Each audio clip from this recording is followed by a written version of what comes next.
I always say it's one of the best kept secrets, first of all, to be getting experiences like this in a secondary academic program. That means juniors and seniors in high school is just fantastic. They get to explore now things that they may not be able to see until they're going on to 2 or 4 year colleges. What we do here is don't just tell me, show me. It's hands-on. Students here want to be up and doing, out and seeing, experiencing, and we've been able to do that for them. I wasn't one that was made to just sit there and listen. So to be able to come here and get a shop to work in, or just a project to do, just something hands-on, building, working. So we're in the Sims lab today. We are doing like a clinical setting. We're seeing what our patients have. We have 3 different diseases, and we're like diagnosing them, seeing what they have based on the vital signs and on their charts from the doctor's note.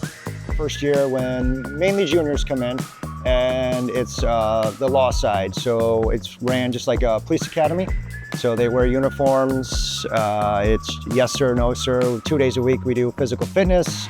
And a lot of stuff that you would see in a police academy, we teach them here at City BOCES, just at the high school level. So we teach them how to handcuff, defensive tactics, crime scene investigations, how to properly conduct traffic stops, de-escalation, just like being at an academy, but they're high school students.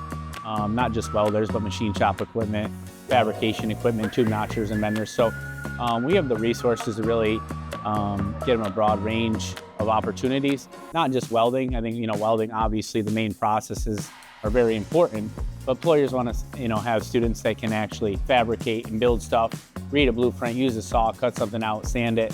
I like the technicality of it. I like being able to build stuff and be hands-on and really have sets you up for the future. You can go right into a career. It's a 2-year course, 1,000 hours.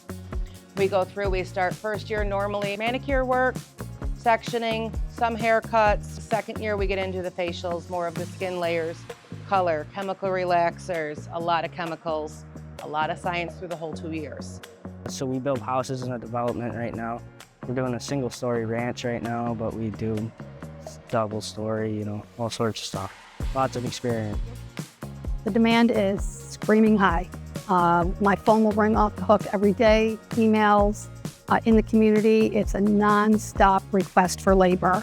As these students exit high school and enter the workforce, they are being promoted very, very quickly. I have students that are already being offered jobs when they graduate in June, turn 18. I have somebody going in as a pharmacy tech at one of our local pharmacies, a pediatric dentist office.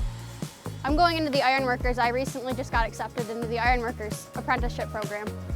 I would start for first year pay would start at $25 an hour. I start at $29 an hour because of my OSHA 10 construction. I was able to go to an independent pharmacy and audiology. I shadowed a speech therapist. I went to Nyack Hospital, and now I'm going to go to pediatrics. Through here, I'm on an internship now, so I can take my internship, which I've had through since May of last year, straight out of high school, right into a job full time. If you do come here, it's not like it's not like your normal school. This is like professional. You're doing what you need to do. And you need to work, study, put the effort, participate, because these really set you up for the future. I was really discouraged growing up and going through school because it was hard for me, and I thought my dream of becoming a nurse wasn't going to happen until I came to BOCES. These students who felt like, I'm a failure, I don't know anything, I'm not very smart, I don't belong. And they're so skilled, they're so capable. And as soon as we make that connection for them, they thrive. There is truly something here for every single learner. We're busting at the seams. All of our classes are full. We have waiting lists. That's been the last, probably my whole 12 years that I'm doing this. I've only seen it go in one direction. We're out of space. We don't have the space to handle the demand to, add additional programs or to expand the programs. Last thing I knew, I want to say there was 20 to 30 students on the wait list. Bigger facilities, more instructors willing to come in and help. With more funding for teaching, for more teachers, for more space, we can begin to fill these gaps tremendously. There's shortages now, and that's only expected to continue in the future. We're sitting on the answer. It showed me how to work hard and be motivated and work towards a goal that I really wanted. So it made my dreams come true. It's really important for us when students succeed. And students succeed when their learning is relevant and interesting, right? It is these programs that I also have found some of our happiest members and our most inspired and passionate members, because they get to help students find their passion, and they get to help students really find sustainable careers for their future. We want our students to have access to whatever future they want to reach, to achieve. That's what we want for every child in New York State.